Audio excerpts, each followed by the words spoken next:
One of the concerns I have about government in India is that it does too much. It tries to do too much with too little in terms of government capacity. And to become a really strong power, it needs to change that. But it doesn't mean suddenly bureaucratize the whole process. It means cut down, but do what you do far better.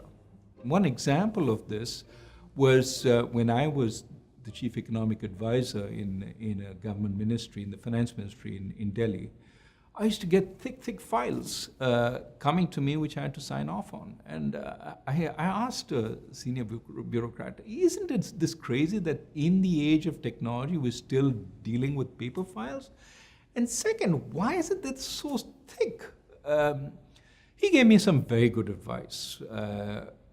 What he said was the thick files essentially have been around a long time.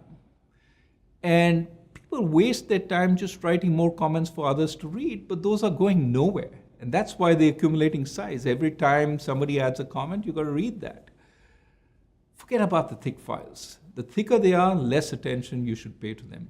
Focus on the thin files, because that is where some action is being started. There are some new ideas where you can have some effect.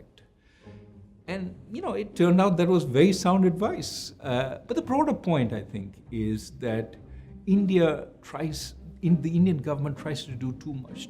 It should focus on a few things, far fewer than it does now, but do them much better than it does now. And figuring out that, trying to figure out what it can do, and building up the capacity to do that is India's challenge.